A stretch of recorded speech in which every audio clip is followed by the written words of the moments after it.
Hi, I'm Leslie Root, and I'm going to speak for the next few minutes about making your meetings more productive. Have you ever attended a meeting and afterwards you thought to yourself, wow, that was a waste of my time? A lot of us spend a lot of time in meetings. I know half or more of my time is spent in meetings every week, and we really want our meetings to be collaborative, creative, beneficial.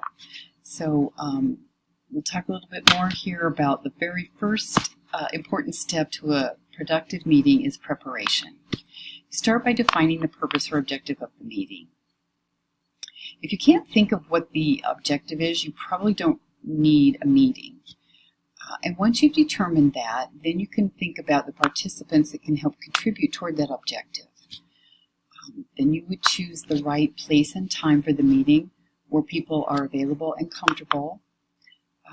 Do consider some of the smaller things like lighting, sound, distractions, noise, things like that. When those small things are considered, it really aids to some of the productivity level of the meeting. The agenda needs to be determined and shared ahead of time. As soon as you know your objective, then you can begin to think about what it will take to accomplish that objective and what's important to the participants that will be attending the meeting.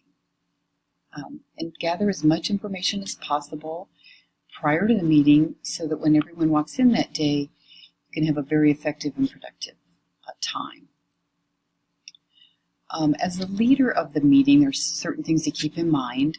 It's your job to keep the discussion on topic and on time. You can establish some meeting etiquette. A few simple ground rules can be discussed at the very beginning of the meeting, such as asking people to respect each other's time. When someone's talking, everyone else can be silent. No sidebar conversations. Maybe silence your cell phones. Let people know what to expect, when breaks might be happening, those kinds of things. And throughout the course of the meeting, assign someone to capture and document the highlights, the discussion points, the outcomes, the next steps that are determined in the form of the meeting minutes. And these minutes can then be finalized and shared with all the participants of the meeting.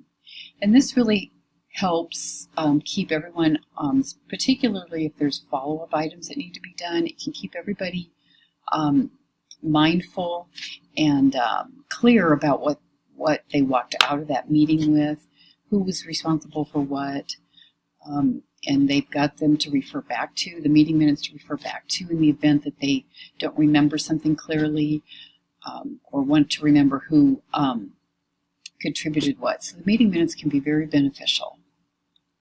Without meeting minutes, you may end up like Dilbert and his co-workers in this cartoon. You know, after a productive 4-hour leadership meeting, nobody remembered, no one took notes, and no one remembered what was agreed upon. So I did get a kick out of this cartoon. I've actually attended meetings that have ended this way in the past.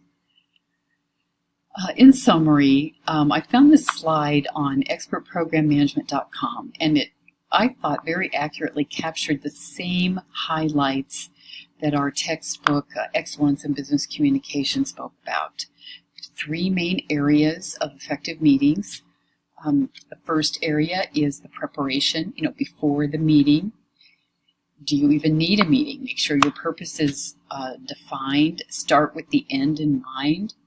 Determine your agenda. Share it with the attendees and garner their support. During the meeting, as the leader